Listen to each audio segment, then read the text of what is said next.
إن الحمد لله نحمده ونستعينه ونستغفره ونعوذ بالله من شرور أنفسنا ومن سيئات أعمالنا من يهده الله فلا مضل له ومن يضلل فلا هادي له أشهد أن لا إله إلا الله وحده لا شريك له وأشهد أن محمدا عبده ورسوله يا أيها الذين آمنوا اتقوا الله حق تقاته ولا تموتن إلا وأنتم مسلمون يا أيها الناس اتقوا ربكم الذي خلقكم من نفس واحدة وخلق منها زوجها وبث منهما رجالا كثيرا ونساء واتقوا الله الذي تساءلون به والأرحام إن الله كان عليكم رقيبا يا أيها الذين آمنوا اتقوا الله وقولوا قولا سديدا يصلح لكم ويغفر لكم ذنوبكم ومن يطع الله ورسوله فقد فاز فوزا عظيما أما بعد فإن خير الحديث كتاب الله وخير الهدي هدي محمد صلى الله عليه وسلم وشر الأمور محدثاتها وكل محدثة بدعة وكل بدعة ضلالة وكل ضلالة في النار أعوذ بالله من الشيطان الرجيم بسم الله الرحمن الرحيم يوصيكم الله في أولادكم للذكر مثل حظ الأنثيين. حمد و صلات کے بعد اسلامی شریعت میں جتنے دینی فرائض مقرر ہیں ان فرائض کا تذکرہ خطبہ جمعہ میں عام طور پر دروس وغیرہ میں بھی ہوتا رہتا ہے. انہی میں سے ایک اللہ کی جانب سے مقررہ فریضہ ہے وہ میراث کا فریضہ ہے، جس کو میراث کہیں، ترکہ کہیں. میراث ترکہ اسے کہا جاتا ہے جو مرنے والا شخص اپنے پیچھے اپنی ملکیت کا مال چھوڑ جاتا ہے اور یہ ملکیت کا مال اس کے وارثین میں تقسیم ہوتا ہے اور ان وارثین کا حصہ اللہ تعالیٰ کی جانب سے مقرر اور متعین ہے. زمانۂ جاہلیت میں ایسا ہوتا تھا کہ وراثت کے سلسلے میں ترکے کی تقسیم کے سلسلے میں بڑی کوتاہی تھی. ایسا ہوتا کہ کسی جنگ میں اگر کوئی شخص مارا جاتا اور اس کے وارثین ہوتے اور وارثین میں بیوی ہوتی، بیٹیاں ہوتی تو ان کو حصہ نہیں دیتے تھے، اور ایسا لڑکا ہوتا جو بالغ نہ ہوتا، جو جنگ میں لڑنے کے قابل نہ ہوتا، اس کو بھی وراثت میں حصہ نہیں دیا جاتا تھا، بلکہ جو مضبوط ہوتا، جو جنگ میں لڑنے کی صلاحیت رکھتا اس کو دیا جاتا، یا پھر میت کا جو قریبی آدمی ہوتا ہے، چچا ہوتا، اس کو یہ اپنے بھائی کی وراثت کو ہڑپ کر کے غصب کر کے بیٹھ جاتا تھا. اور یہی سلسلہ اس زمانے میں چلا آیا. کمزور طبقے کو وراثت سے محروم کیا جاتا اور مضبوط آدمی اس پر قابض ہو جایا کرتا تھا. یہ صورتحال اس زمانے میں تھی. نبی کریم صلی اللہ علیہ وسلم کے ایک صحابی ہیں سعد ابن ربی. احد میں سعد ابن ربی کی شہادت ہوئی رضی اللہ عنہ. ان کی بیوی ان کی بیٹیوں کو لے کر رسول اللہ صلی اللہ علیہ وسلم کی خدمت میں حاضر ہوئی اور کہا کہ میری بیٹیاں سعد ابن ربی کی ہیں اور آپ کے ساتھ جنگ احد میں ان کی شہادت ہوئی. تو سعد ابن ربی کے بھائی نے، یعنی ان بیٹیوں کے، ان بچیوں کے چچا نے سعد ابن ربی کے پورے مال کو لے لیا اور ان کو اس میں سے حصہ نہیں دے رہا ہے. اب مسئلہ یہ ہے کہ اگر ان کی شادیوں کی بات آئے گی تو اللہ کے نبی صلی اللہ علیہ وسلم ان سے شادی کون کرے گا؟ لوگ تو شادی میں مال و دولت بھی دیکھتے ہیں. چنانچہ رسول اللہ صلی اللہ علیہ وسلم منتظر رہے کہ اس کا فیصلہ تو اللہ تعالیٰ کرے گا. اللہ نے آیت میراث نازل فرمائی، یوصیکم اللہ فی اولادکم للذکر مثل حظ الانثیین. جب یہ میراث کی آیت نازل ہوئی تو نبی کریم صلی اللہ علیہ وسلم نے اس کو ایک چٹھی لکھ کر بھیجی، ایک قاصد کو بھیجا کہ سعد ابن ربی کے چچا کو کہو کہ اس کے مال میں سے، یعنی میت کے مال میں سے 2/3 حصہ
نصیحت کے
وراثت میں بہت سارے حصے مار لے جاتے ہیں.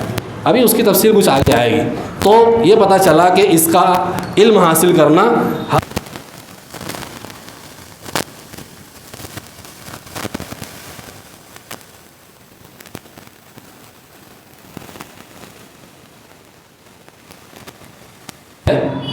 اس کو آگے بیان کرنے کی بجائے یہیں سے بیان کر دوں کہ ان کی یہ سوچ ہوتی ہے کہ ہماری جو اولاد ہے ان کو نفع پہنچے مالی اعتبار سے، اور اس کے لیے بہت وہ کوشش کرتے ہیں. لیکن بعض اہل علم نے نصیحت کی کہ اگر آدمی مرنے کے بعد اپنی آل اولاد کو نفع پہنچانا چاہتا ہے تو اس کو چاہیے کہ وہ اللہ تعالیٰ کا تقوی اختیار کرے اور نیکی کی روش اختیار کرے. نیکی اور تقوی کی روش یہ ایسی روش ہے جو آپ کے مرنے کے بعد آپ کے آل اولاد کو نفع پہنچائے گی، فائدہ پہنچائے گی. وقت کم ہے، پہلے ہی سے ٹریفک کی وجہ سے لیٹ ہو گیا. ایک مثال اختصار کے ساتھ ذکر کروں کہ جب موسیٰ علیہ السلام اور خضر علیہ السلام جب گزرے ایک جگہ سے، ایک بستی سے، بستی والوں سے کھانا مانگا تو کھانا نہیں ملا. بستی کے باہر نکلے تو ایک دیوار تھی جو گرنے کے در پہ تھی، تو اس کو پھر سے پوری دیوار گرائی اور زمین سے اس دیوار کو نئے سرے سے تعمیر کیا. موسیٰ علیہ السلام نے پوچھا کہ آپ نے ایسا کیوں کیا جبکہ اس بستی کے لوگوں نے ہماری مہمان نوازی کرنے سے انکار کیا؟ تو انہوں نے کہا کہ ایسا اس لیے کیا کہ قرآن نے کہا کہ اس زمین کے یعنی اس دیوار کے نیچے 2 یتیم بچوں کا خزانہ مدفون تھا. تو فَأَرَادَ رَبُّكَ أَن يَبْلُغَا أَشُدَّهُمَا وَيَسْتَخْرِجَا كَنزَهُمَا. تمہارے رب کی خواہش تھی، اس کا ارادہ تھا کہ یہ دونوں بچے جب بڑے ہو جائیں، بلوغت پہ پہنچ جائے تو اللہ کی رحمت سے اپنے اس مدفون خزانے کو نکال لیں. پھر قرآن نے آگے کہا کہ وَكَانَ أَبُوهُمَا صَالِحًا، یہ اس لیے کہ ان کا باپ صالح شخص تھا. گویا کہ باپ کی صالحیت، اس کا تقوی، اس کی نیکی نے یہ فائدہ پہنچایا کہ وہ یتیم اولاد چھوڑ کر گیا تھا اور خزانے کو چھپا دیا تھا. اللہ تعالیٰ نے وحی کے ذریعے سے انبیاء کو، موسیٰ علیہ السلام اور خضر علیہ السلام کو خبر دی کہ معاملہ ایسا ہے، لہٰذا اس کو سیدھا کیا جائے. اس کی حفاظت اللہ نے کی. یہ پتہ چلا کہ اگر آدمی مرنے کے بعد اپنی اولاد کو نفع پہنچانا چاہتا ہے تو مال سے زیادہ نفع بخش صورتحال یہ بنتی ہے کہ وہ اللہ کا تقوی دنیا میں اختیار کرے، نیکی کی روش پر اولاد کو لگائے. یہ روش اس کو زیادہ فائدہ دے گی. مرنے کے بعد اس کی اولاد کی اللہ حفاظت کرے گا، ان کے مال کی حفاظت کرے گا، ان کی عزت و عصمت کی حفاظت کرے گا اللہ تبارک و تعالیٰ. یہ پتہ چلا اس سے. اب آپ دیکھیں گے کہ اللہ تبارک و تعالیٰ نے قرآن مجید میں جب آیت میراث نازل کی تو یہ کہا کہ یوصیکم اللہ، اللہ تم کو وصیت کرتا ہے. ایک ہوتی ہے نصیحت، ایک ہوتی ہے وصیت. وصیت کا معاملہ نصیحت سے جدا گانا ہے، یہ مؤکد ہے، اس میں تاکید پائی جاتی ہے، اس کا نفاذ ضروری ہے. اور پھر اللہ نے فرمایا فی اولادکم، تمہاری اولاد کے بارے میں.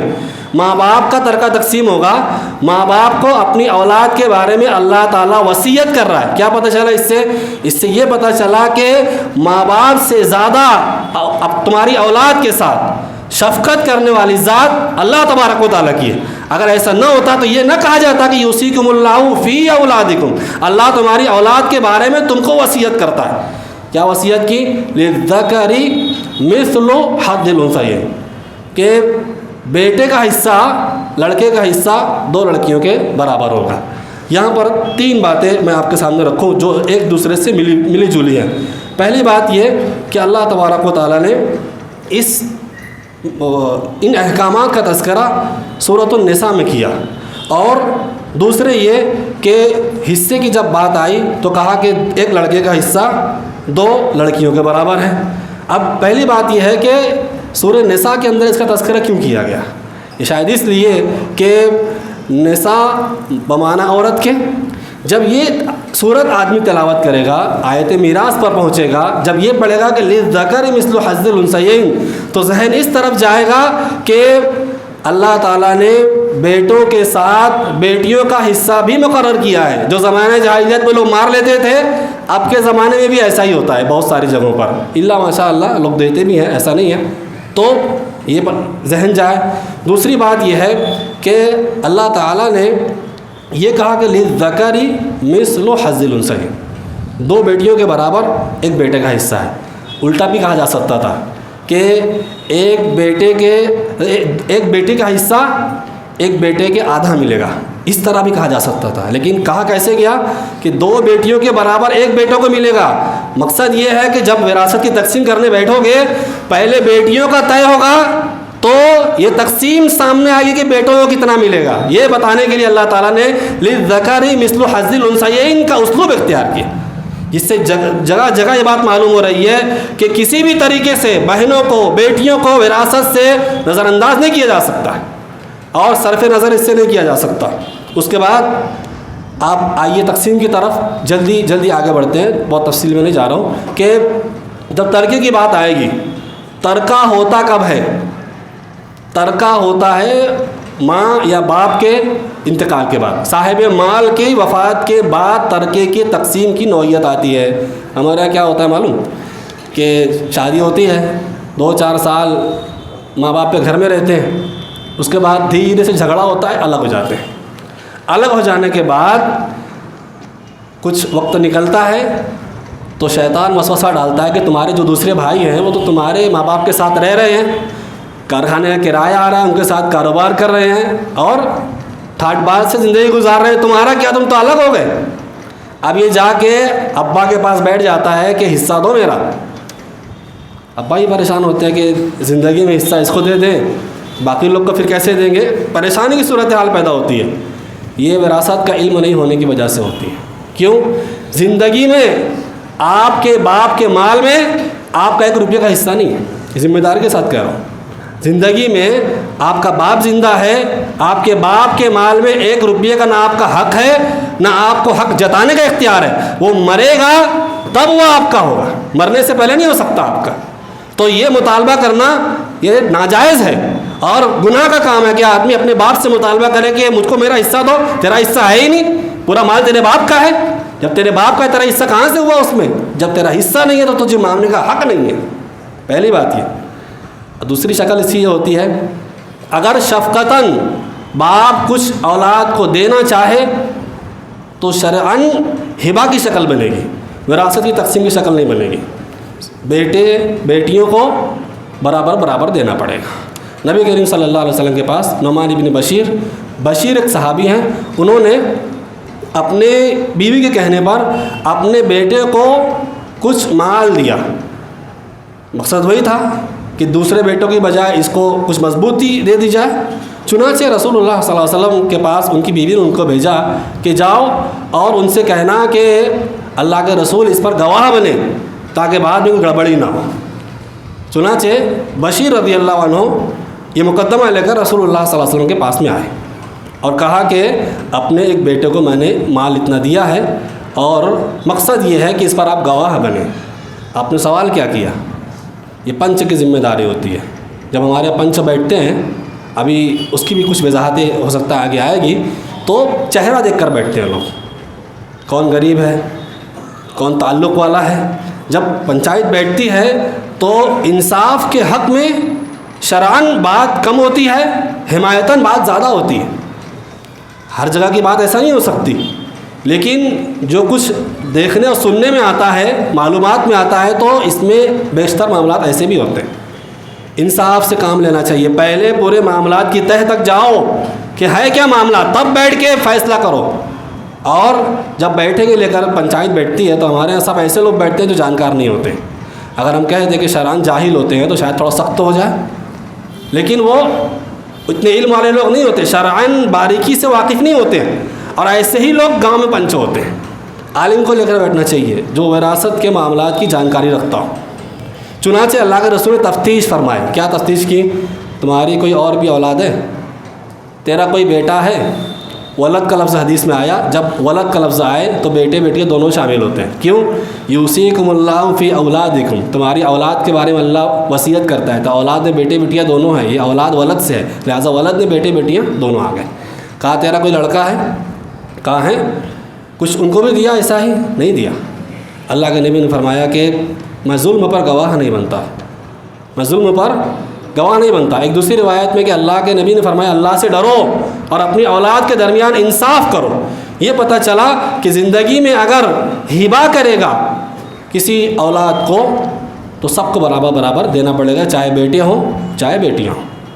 تو تقسیم میں آدمی سب سے پہلے کیا کرے گا؟ اگر زندگی میں کر رہا ہے تو انصاف کرے گا. پورا مال تقسیم نہیں کر سکتا، پورا مال تقسیم نہیں کرے گا. کیوں؟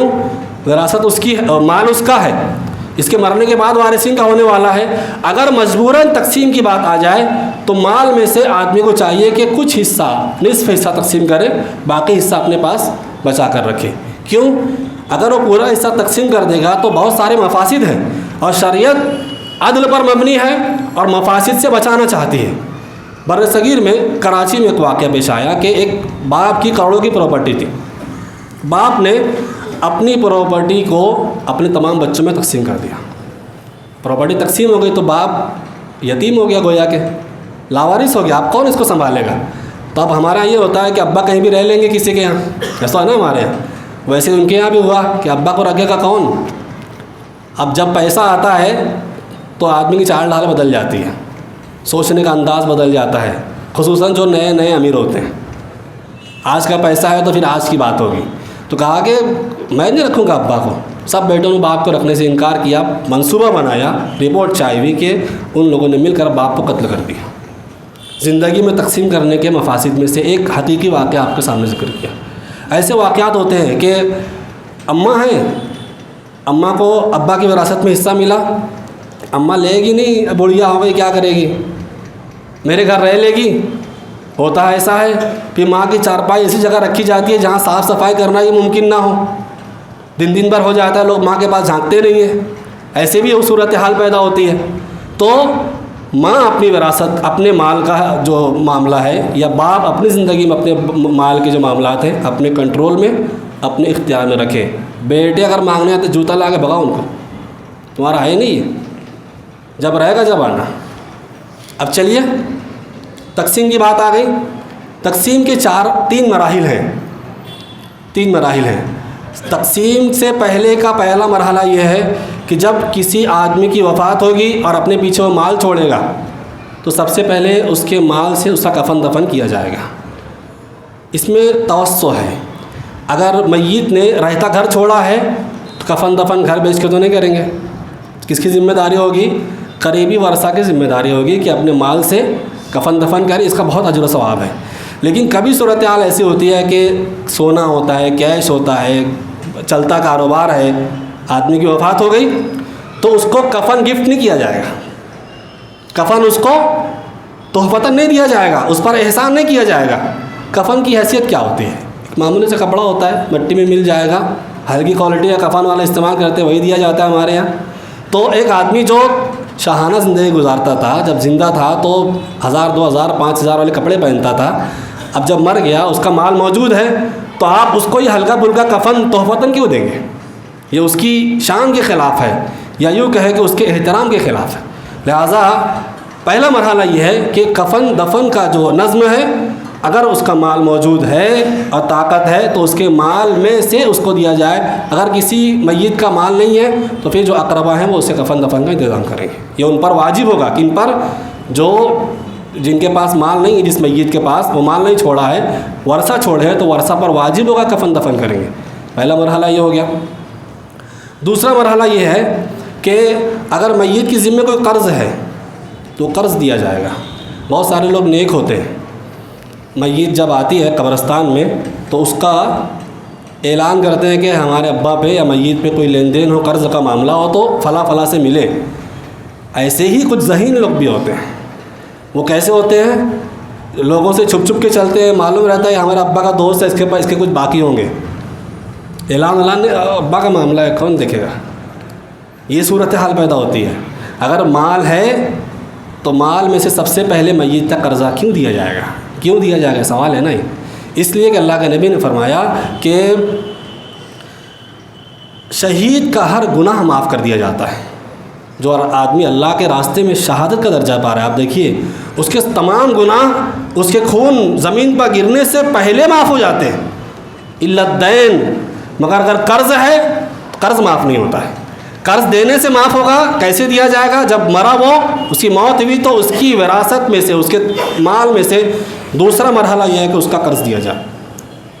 تیسرا مرحلہ وصیت کا ہے. اس میں بیچ میں ایک بات ایڈ کرنا چاہتا ہوں کہ اگر میت پر حج فرض تھا، مثال کے طور پر ابھی حج کا موسم گزرا، اس پر حج فرض تھا، لیکن جب حج کا موسم آیا تو اس کی بیماری کی وجہ سے طاقت نہیں تھی کہ حج کر سکے وہ، یا کاغذات میں کچھ مسٹیک ہو گئی اور حج کا فارم بھرنے کے بعد بھی وہ حج نہیں کر سکا. اب یہ حج کا موسم گزر گیا، اس کی موت ہو گئی. تب آئندہ سال جب حج کا موسم آئے گا تو وہ آدمی جس نے اپنا حج کر لیا ہے، اس کے ترکے میں سے اتنی رقم نکال کر کے حج بیت اللہ کے لیے کسی کو بھیجیں گے، اس کا حج ادا کیا جائے گا. یہ اللہ تعالیٰ کا قرض ہے. کس کا قرض ہے؟ اللہ کا قرض ہے. ایک صورت علماء نے بیان کی ہے، تھوڑا سا کبھی ایسی صورت آئے تو علماء سے پوچھیے گا بھی، کہ اگر 4 بیٹے ہیں یا 2-3 بیٹیاں ہیں، ایسے کئی بیٹے بیٹیاں ہیں، 2-3 کی شادی ہو گئی، باپ نے دھوم دھام سے شادی کی، خرچہ دیا، سونا دیا، سب کچھ دیا اس میں. اب انتقال ہو گیا تو 2-3 کی شادیاں بچی ہیں، 2-3 کی شادیوں کا خرچہ بھی نکالا جائے گا پہلے. یہ انصاف ہے شریعت کا. تیسرا مرحلہ کیا ہے؟ تیسرا مرحلہ وصیت کا ہے کہ مرنے سے پہلے اس نے جو وصیت ان لوگوں کو کی تھی جو اس کے وارث نہیں تھے. وصیت کے لیے شرط ہے کہ وصیت کبھی بھی وارث کے حق میں نہیں ہوگی. وارث کے حق میں وصیت کرنا ناجائز ہے، اس وصیت کا نفاذ کرنا حرام ہے. وصیت کس کے لیے ہوگی؟ جو وارث نہیں ہوگا، جس کا حصہ مقرر نہیں ہے اس کے وہ وارث ہوگا. اور آپ وصیت کر سکتے ہیں کہ میرے مال میں سے اتنا اتنا حصہ، اتنی رقم اللہ تعالیٰ کے راستے میں دے دینا. کتنا کریں گے آپ؟ نبی کریم صلی اللہ علیہ وسلم کے ایک صحابی کے پاس اللہ کے رسول گئے اس حالت میں کہ ان کو لگ رہا تھا کہ زندگی کے آخری معاملات ہیں. تو کہا کہ اللہ کے نبی صلی اللہ علیہ وسلم میں اپنا پورا مال اللہ کے راستے میں دینا چاہتا ہوں. کہا نہیں دے سکتے. کہا کہ آدھا دے دوں؟ آدھا بھی نہیں دے سکتے. پھر کہا کہ 1/3 1/3 دے دوں، 1 میں سے 3 حصہ کر کے؟ تو اللہ کے نبی نے فرمایا کہ ہاں 1/3 دے دو، مگر یہ بھی زیادہ ہے. تو اس سے 2 مسئلہ معلوم ہوا. ایک تو یہ کہ اگر وصیت کرنا چاہتا ہے تو 1/3 میں سے کر سکتا ہے، زیادہ سے زیادہ 1/3 میں سے کر سکتا ہے. اور اللہ کے راستے میں دینا بھی چاہتا ہے تو اتنے میں سے ہی دے گا. اگر 1/4 کرتا ہے، یعنی پورے مال کا 4 حصہ کر لے اور وصیت صرف 1/4 میں سے کرے، تو علماء کہتے ہیں کہ یہ زیادہ صحیح ہے، یعنی زیادہ افضل ہے. کیوں؟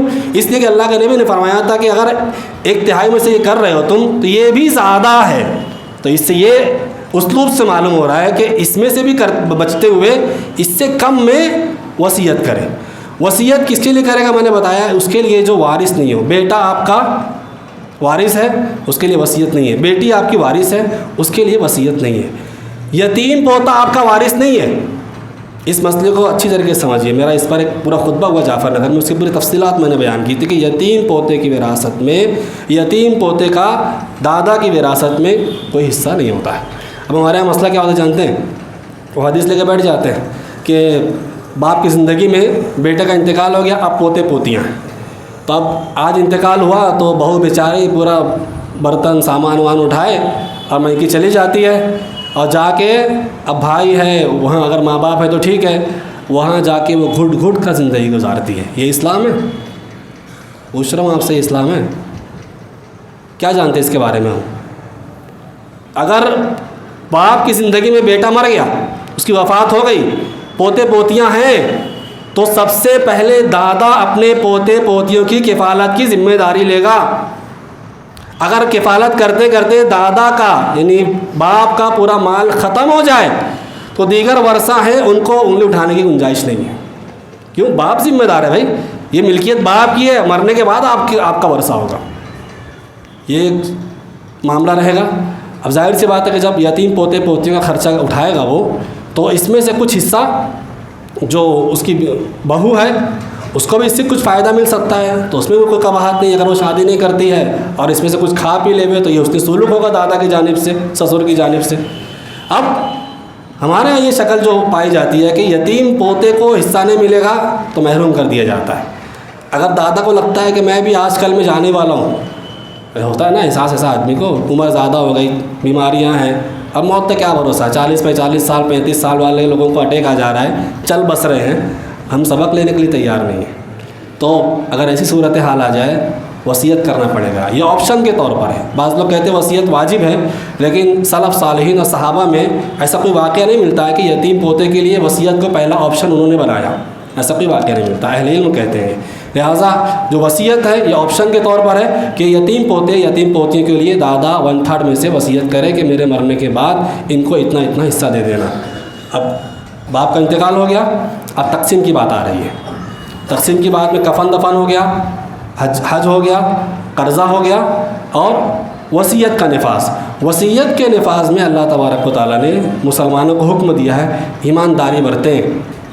کسی کو وصیت نہیں کی، وہ اپنے سے بنا، میرے ابا میرے کو بولے تھے اتنا، یہ اگر نہیں بولے تو ظلم ہے، یہ تو وارث ہے، اس میں سوال ہی نہیں پیدا ہوتا، اس کو تو ملے گا ہی نہیں۔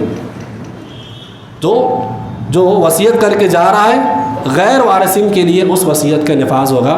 اب باری آتی ہے ترکے کی تقسیم کی۔ جب ترکہ آپ تقسیم کریں گے، نرینہ اولاد ہے، بیٹا ہے اس کو ملے گا، بیٹے کے ساتھ بیٹیاں ہیں ان کو ملے گا۔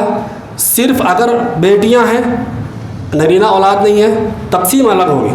کبھی کبھی صورتحال ایسی ہوتی ہے کہ مرنے والا شخص کم عمری میں مر جاتا ہے اور دولت چھوڑ جاتا ہے، اور جب دولت چھوڑ جاتا ہے تو ماں باپ دونوں زندہ ہوتے ہیں، تو اگر باپ کی زندگی میں بیٹے کا انتقال ہو تو حصہ نہیں ہے، سمجھا آپ نے یہ؟ لیکن اگر باپ کی زندگی میں بیٹے کا انتقال ہو جائے اور بیٹے نے پراپرٹی چھوڑی ہے تو ماں اور باپ دونوں کو حصہ ملے گا اس کی اولاد کے ساتھ ساتھ۔ وہ سسرال والے چلے آتے ہیں، ہمارے بھائی جان کا حصہ ہے، وہ یتیم پوتے پوتیوں کا ہے، وہ سب دے دو بھائی، یتیم پوتیوں کا حصہ مقرر ہے، وہ وارث ہیں، اس کے جو ماں باپ ہیں میت کے جو ابھی زندہ ہیں ان کو بھی اس میں سے حصہ ملے گا۔ یہ ہڑپنے کے لیے جو معاملات ہوتے ہیں اس میں سے ایک طریقہ یہ ہوتا ہے۔ ایک طریقہ یہ ہوتا ہے وراثت نہیں دینے کا، بہنیں اپنے گھر چلی جاتی ہیں، ابھی میت کا انتقال ہوا 2025 میں، تقسیم کب کریں گے آپ؟ کب کریں گے؟ آج انتقال ہوا، کل سے منصوبہ بنا لو آپ تقسیم کرنے کا۔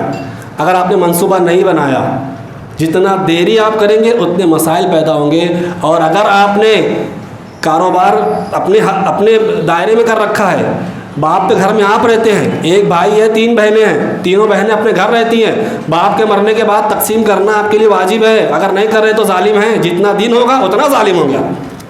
کتنے ظالم بیٹھے ہیں ہمارے یہاں، ایک آدمی سود کھاتا ہے، سودی لین دین کرتا ہے، تو ہمارے یہ شکل ہوتی ہے کہ سودی کاروبار کرتے اس کا کھانا مت کھاؤ، اس کو بدنام کیا جاتا ہے۔ کیوں؟ سودی کاروبار کی وجہ سے اس کا مال گندا ہو گیا۔ جو آدمی بہن بھائیوں کا وراثت میں حق نہیں دے رہا ہے، وہ پورا اپنا کھا رہا ہے، کما رہا ہے، باپ کے گھر میں رہ رہا ہے، وہ دے نہیں رہا ہے، اس کے ساتھ دعوت کھا لیں گے آپ؟ اس کو نصیحت نہیں کی جائے گی؟ 20 سال ہو جاتا ہے، سونے کی قیمت 1000 روپے تھی، آج 1,90,000 روپے ہو گئی۔ تقسیم کرنے کی بات آتی ہے، وہاں کا وہ تقسیم کریں گے بھائی، جب ہی کرنا چاہیے تھا آپ کو، تو تقسیم کا معاملہ اس میں دیری نہیں کر سکتے آپ۔ اگر کاروبار اکٹھا رکھنا ہے آپ کو کہ بھئی چلو سب بھائی مل جل کے رہیں گے، ایک ہی گھر میں رہیں گے، ایک ہی کاروبار رہے گا، تقسیم کر دو، تقسیم کرنے کے بعد اکٹھا رکھو تاکہ کسی کو یہ کوئی ضرورت ہو، کوئی معاملہ ہو تو اس کو کر سکے وہ۔ اگر کرایہ آتا ہے تو پھر پنچ سے علماء سے مشورہ کرو کہ ابھی کرایہ آتا ہے اور ابھی وراثت کی کوئی سبیل نہیں ہے، کب کارخانہ بکے گا، کب دیں گے، سالوں لگ جائے گا، 6 مہینے لگ جائے گا، کرایہ کا ڈیوائڈ کرو، سب کو دو۔ کیوں؟ باپ کے مرنے کے بعد یہ مال اب نہ باپ کا رہا نہ آپ کا رہا، یہ سب کا ہو گیا، سب کو ملے گا۔ اس کی بہت سی خوبیاں ہیں اور بہت سے ابھی گنجلک کچھ مسائل بھی تھے جسے لکھ کر لایا تھا، بیان کرنا تھا، لیکن 1-2 فائدے بیان کر کے بات ختم کرتا ہوں، وقت تو بہرحال زیادہ ہو چکا، اس کے لیے معذرت۔ اسلام کا جو نظام وراثت ہے عدل اور انصاف پر مبنی ہے۔ جب تقسیم کریں گے تو عدل انصاف کے ساتھ کرنا پڑے گا۔ اسلام کے نظام وراثت سے یہ وضاحت ہوتی ہے کہ اسلام میں جائیداد کی تقسیم شفافیت پر مبنی ہے، جو شفافیت کو اور ایمانداری کو یقینی بنانے کے لیے ہے۔ وراثت کے احکامات خاندان کے افراد کی کفالت اور معاشی تحفظ کو یقینی بناتے ہیں، خاص طور پر یتیموں اور بیواؤں کی حفاظت کرتے ہیں۔ یتیموں اور بیواؤں کی حفاظت کے جتنے مسائل ہیں، اگر صحیح طریقے سے اسلامی نظام وراثت کو قائم کیا جائے، اس کو ادا کیا جائے تو یہ مسئلہ بڑی حد تک کے ختم ہو جائے گا۔ دولت کی منصفانہ تقسیم رنجشوں اختلافات کو ختم کر کے محبت کی فضا قائم کرتی ہے اور آپسی اسلامی اخوت کو استحکام دیتی ہے۔ یہ نظام وراثت اللہ کی رضا، آخرت کی جواب دہی کو مد نظر رکھتا ہے، جو افراد کو تقوی، ایمانداری اور دیانتداری کی ترغیب دیتا ہے۔ یہ خوبیاں اسلامی نظام وراثت کو منفرد، منصفانہ اور عالمگیر بناتی ہے۔ دنیا کے کسی مذہب میں اتنی صاف و شفاف تعلیم جو وراثت کو لے کر ہے یہ نہیں ہے، نہ یہودیوں کے یہاں، نہ نصرانیوں کے یہاں، نہ تو ہمارے یہاں جو مذاہب پائے جاتے ہیں اس میں انصاف کی کوئی شکل ہے۔ اگر ہمارے یہاں جو مذاہب ہندوانہ مذاہب پائے جاتے ہیں اگر اس میں انصاف کی شکل ہوتی تو ہمارے یہاں گورنمنٹ کو قانون نہیں بنانا پڑتا کہ اسلام کے مرنے والے کی وراثت میں جب ان کو ہندوؤں کو حصہ دینا ہے تو یہ ایکٹ رہے گا، یہ قوانین رہیں گے، اس کے مطابق ان کو حصہ دینا پڑے گا۔ اگر انصاف ہوتا وہاں تو یہ قوانین نہیں بنتے۔ اللہ رب العزت سے دعا ہے وہ ہمیں ان باتوں کو سمجھنے کی غور و فکر کی توفیق عطا فرمائے۔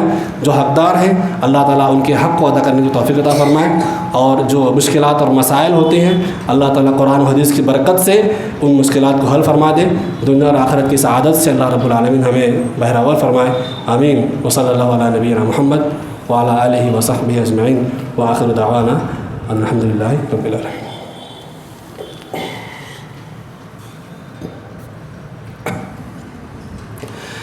الحمد لله نحمده ونستعينه ونستغفره ونعوذ بالله من شرور أنفسنا ومن سيئات أعمالنا، من يهده الله فلا مضل له ومن يضلل فلا هادي له، أشهد أن لا إله إلا الله وحده لا شريك له وأشهد أن محمدا عبده ورسوله۔